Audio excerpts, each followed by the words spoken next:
Frères et sœurs, que la grâce et la paix de Dieu notre Père et de notre Seigneur Jésus-Christ soient notre partage au quotidien. Père, nous avons foi dans le fait que le fondement de ta parole est la vérité et que toutes les lois de ta justice sont éternelles. Enseigne-nous les lois de ta justice à partir de ta parole qui est la vérité. Nous avons été créés avant la fondation du monde, en Jésus-Christ, par Jésus-Christ et pour Jésus-Christ. L'homme a été créé avant la fondation du monde. L'homme a été élu, choisi par Dieu lui-même en Jésus-Christ, pour être saint et irrépréhensible devant lui avant que le monde soit fondé. Par la suite, nous avons été formés sur la terre à partir de la poussière et nous avons reçu une mission, soumettre, assujettir la terre, non pas comme si nous en étions propriétaires, mais par délégation de pouvoir. Dieu nous a délégué la gestion et l'administration de sa création. Cela, frères et sœurs, entraîne des obligations, implique des obligations. Et nous allons voir quelles sont les obligations, quelles sont les implications de cette mission confiée à nous par Dieu lui-même en Jésus-Christ. Pour cela, nous allons prendre un cas concret pour bien matérialiser quelles sont les obligations, les implications, la responsabilité qui nous incombe du fait de cette mission qui nous a été confiée ici sur cette terre par Dieu lui-même. Imaginons que Bill Gates, fondateur et propriétaire de Microsoft, décide de nous nommer PDG de l'ensemble du groupe Microsoft. Ou alors que Elon Musk, propriétaire de Tesla, décide de nous nommer PDG, administrateur exclusif, gestionnaire exclusif de l'ensemble du groupe Tesla. Cette responsabilité impliquerait plusieurs choses. D'abord, un devoir de reconnaissance. Ensuite, un engagement de notre part à la hauteur des enjeux. Une obligation de résultat. Et enfin, cette responsabilité obligerait ceux qui nous la confient à nous donner des conditions de travail et de vie qui soient optimales. Il en est de même pour Dieu. À partir du moment où Dieu nous confie cette responsabilité sur cette terre-là, nous sommes obligés. Nous avons une obligation. D'abord, un devoir de reconnaissance.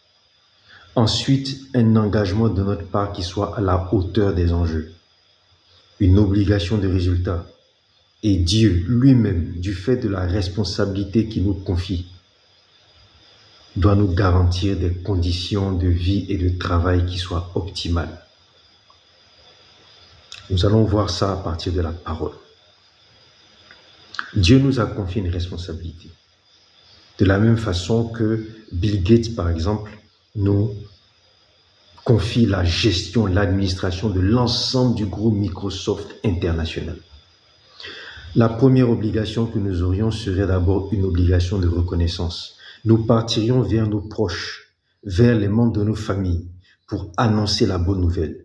Et nous serions fiers d'être PDG de cette grande entreprise. Nous serions fiers de cette responsabilité qui nous est confiée. Et nous serions reconnaissants envers Bill Gates. Sommes-nous fiers d'être chrétiens? Sommes-nous fiers d'être chrétiens? Sommes-nous fiers de cette responsabilité que notre Dieu nous confie? Lisons le psaume 100. C'est ainsi que David peut nous dire au psaume 100, les versets 1 à 5. Il dit « Poussez des cris de joie vers Yahweh, vous, habitants de toute la terre. Servez Yahweh avec joie, venez en sa présence avec allégresse. Reconnaissez que Yahweh est Dieu. C'est lui qui nous a fait. Nous lui appartenons, nous sommes son peuple et le troupeau de son pâturage. » David avait compris. David avait compris ce devoir de reconnaissance envers Yahweh. Et pourtant, David n'est pas un homme de la nouvelle alliance. Il n'a pas vécu sous l'effusion du Saint-Esprit. Il n'a pas vécu sous l'alliance de la réconciliation avec le Père. Mais parce que David était un homme qui cherchait profondément Dieu. David a compris que sa présence sur terre, la responsabilité que Dieu lui avait confiée, nécessitait un devoir de reconnaissance. Sommes-nous reconnaissants envers Dieu de l'œuvre qu'il a accomplie en Jésus-Christ afin que nous soyons réconciliés avec lui? Sommes-nous reconnaissants envers Dieu de l'œuvre qu'il a accomplie en Jésus-Christ afin que l'image et la ressemblance perdue, détruite par la désobéissance d'Adam, soient restaurées afin que nous puissions reprendre l'œuvre qu'il nous a confiée, la mission qu'il nous a confiée, là où elle a été brisée en Éden? Sommes-nous reconnaissants du sacrifice accompli par Christ à la croix, par amour pour nous, afin que nous soyons appelés aujourd'hui fils de Dieu, afin que nous soyons restaurés dans notre nature sainte et irrépréhensible, afin que nous soyons restaurés en tant qu'image et ressemblance de Dieu? Sommes-nous reconnaissants? Est-ce que nous allons l'annoncer à nos proches? Est-ce que nous le faisons savoir? L'homme a été créé sur cette terre dans un but précis, accomplir une mission que Christ, que Dieu lui a confiée par délégation de pouvoir, dominer, administrer et gérer l'ensemble de la création. Que Christ soit confessé dans nos vies, que par le Saint-Esprit, nous soyons des témoins de cette faveur et de cette grâce qui nous a été confiée. Que par le Saint-Esprit, nous soyons reconnaissants et que nous proclamions notre fierté d'avoir cette responsabilité qui nous a été confiée. La deuxième obligation que nous avons, c'est un engagement à la hauteur des enjeux. Si Bill Gates nous confie la responsabilité de gérer et d'administrer Microsoft International, nous mettrions tout en œuvre pour être à la hauteur des enjeux. Nous mettrions tout en œuvre pour être à la hauteur des enjeux, pour mériter sa confiance. Est-ce que seulement dans nos vies, nous cherchons à être à la hauteur de l'enjeu que Dieu nous a confié? Est-ce que dans nos vies, nous cherchons à être à la hauteur de la responsabilité que Dieu nous a confiée? Lisons Jean 2, versets 13 à 17. Il s'agit de Jésus. Jésus accomplissant sa mission sur terre. Que nous dit le livre de Jean? Jean 2, versets 13 à 17. La Pâque des Juifs était proche. Jésus monta à Jérusalem. Il trouva dans le temple les vendeurs de bœufs, de brebis et de pigeons, et les changeurs assis. Ayant fait un fouet avec des cordes, il les chassa tous du temple ainsi que les brebis et les bœufs. Il dispersa la monnaie des changeurs et renversa les tables. Et il dit aux vendeurs de pigeons, « ôtez cela d'ici, ne faites pas de la maison de mon Père une maison de trafic. » Ses disciples se souvinrent qu'il écrit, « Le zèle de la maison me dévore. » Sommes-nous dévorés par le zèle de la mission confiée à nous par Dieu en Jésus-Christ? Sommes-nous dévorés comme Jésus par la mission que Dieu nous a confiée? Sommes-nous zélés pour cette mission? Avons-nous conscience que nous devons être à la hauteur des enjeux confiés par Dieu? Adam a fléchi, a flanché dans cette mission. Christ nous a restaurés. Sommes-nous conscients des enjeux et sommes-nous conscients que nous devons être zélés, engagés pour mériter cette confiance que Dieu nous a confiée? Sommes-nous conscients que nous devons mériter le sacrifice accompli par Christ afin que nous soyons victorieux dans cette mission? Sommes-nous zélés par l'amour manifesté par Dieu et par Jésus-Christ pour que nous soyons dignes à nouveau, saints et irrépréhensibles pour mener à bien cette mission? Dans Romains 12, les versets 1 à 11, Paul nous dit, Romains 12, verset 1. Je vous exhorte donc, frères, par les compassions de Dieu, à offrir vos corps comme un sacrifice vivant, saint, agréable à Dieu, ce qui sera de votre part un culte raisonnable. Verset 7, Romains 12, verset 7, que celui qui est appelé au ministère s'attache à son ministère, que celui qui enseigne s'attache à son enseignement, et celui qui exhorte à l'exhortation, que celui qui donne le fasse avec libéralité, que celui qui préside le fasse avec zèle.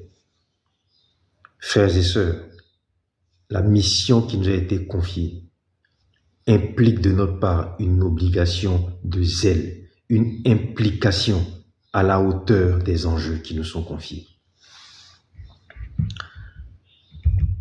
Il y a une autre obligation à laquelle nous sommes soumis de par cette mission qui nous a été confiée par Dieu. C'est une obligation de résultat. À partir du moment où nous avons cette responsabilité, nous travaillerions chaque jour pour la croissance et la prospérité de l'entreprise Microsoft qui nous a été confiée, afin de mériter la confiance de Bill Gates.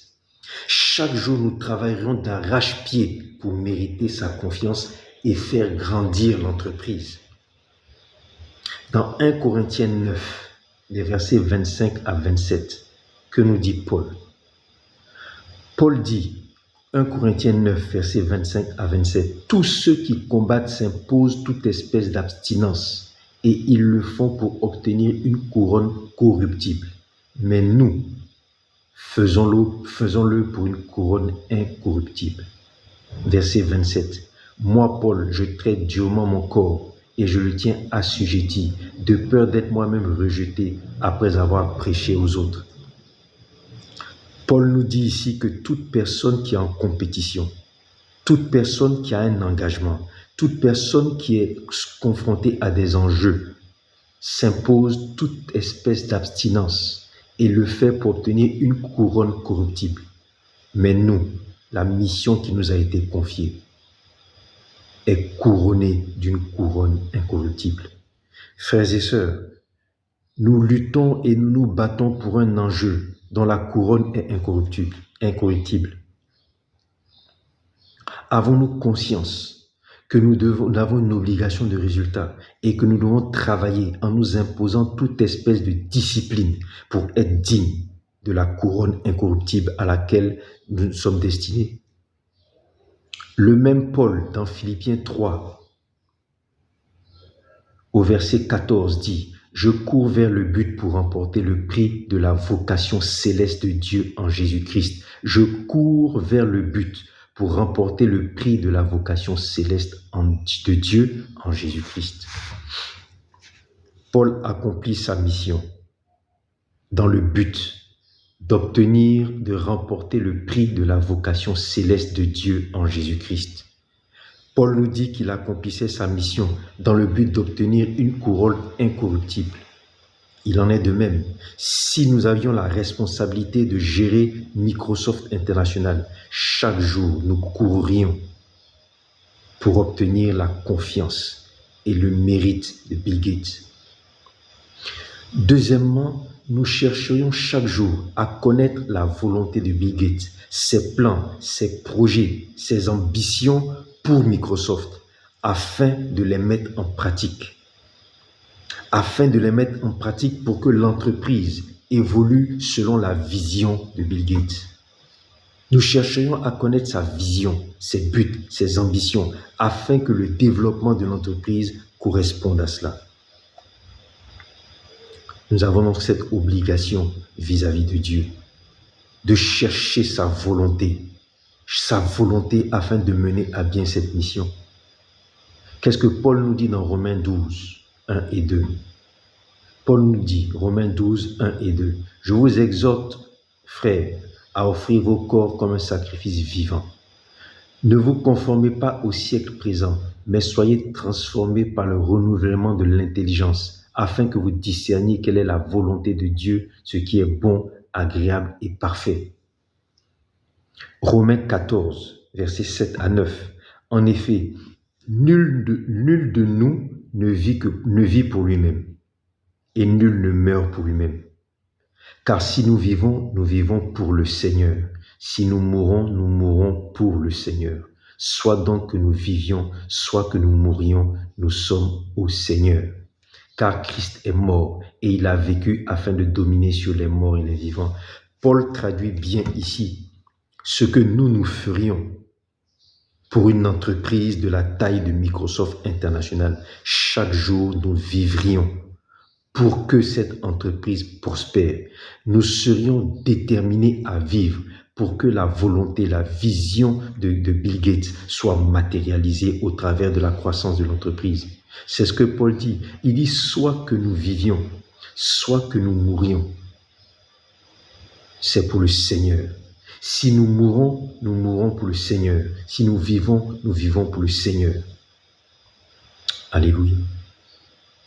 Paul lui-même, lorsqu'il se décrit dans Éphésiens 3:1, dans Philémon 1:1, dans Philémon 1, 8 à 9, il se décrit comme le prisonnier de Jésus-Christ. Lisons Philémon 1, verset 9.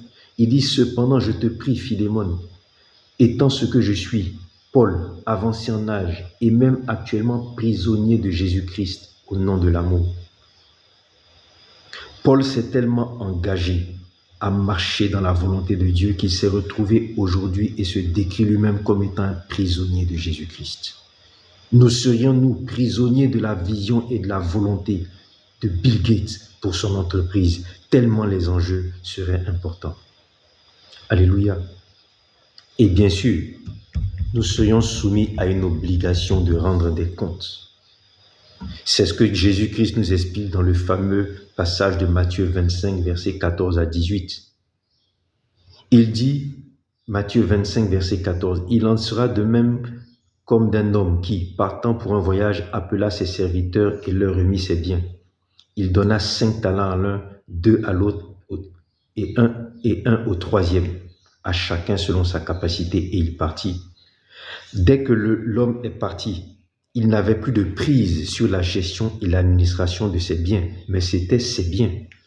Lorsqu'il est revenu, il a demandé des comptes à chacun. Il en sera de même pour nous. Christ, à son retour, nous demandera des comptes quant à la mission qu'il nous a confiée de gérer et d'administrer, de dominer et d'assujettir la création, toute la création, non pas comme étant notre possession, mais une gestion et administration par délégation de pouvoir. Alléluia. Enfin, frères et sœurs, cette mission qui nous est confiée implique des obligations de la part de Dieu. Si Bill Gates nous nommait à un tel poste de responsabilité, il aurait une obligation de nous mettre dans des conditions de vie et de travail optimales et de nous les garantir chaque jour, afin que nous ne soyons pas préoccupés par le quotidien, mais que chaque jour nous soyons déterminés à œuvrer et à travailler à la croissance de cette immense entreprise. Il en est de même pour nous. Jésus-Christ a dit « Cherchez premièrement le royaume des cieux et sa justice. » Et tout ce que vous cherchez par-dessus tout, de quoi vous vêtirez, de quoi vous nourrirez, toutes ces choses vous seront données par-dessus tout. Dans le livre de Matthieu 6, au verset 34, Jésus dit « Ne soyez donc point en souci pour le lendemain aura soin de lui-même. La préoccupation de chaque jour est suffisante. Cherchez premièrement le royaume de Dieu et sa justice. Toutes ces choses vous seront données par-dessus. » Jésus-Christ nous dit, notre Père qui est dans les cieux, c'est ce dont nous avons besoin. Notre Père, Luc 12 au verset 30. Luc 12, verset 30, Jésus-Christ dit, « Votre Père sait ce dont vous avez besoin chaque jour. Ne soyez point en souci pour les choses du quotidien. » Luc 12, verset 32, « Ne craignez point, petit troupeau, il a plu à votre Père de vous donner le royaume. » Alléluia. Frères et sœurs, Nous avons été formés sur cette terre, saints et irrépréhensibles. La désobéissance n'a point entamé la volonté de Dieu pour nous de gérer et d'administrer l'ensemble de sa création par délégation de pouvoir. Dieu lui-même subviendra à nos besoins. Soyons déterminés à être à la hauteur des enjeux qui nous a été confiés. Soyons déterminés à être à la hauteur des enjeux qui nous ont été confiés en Jésus-Christ. Que la grâce et la paix de Dieu notre Père et notre Seigneur Jésus-Christ soient notre partage au quotidien.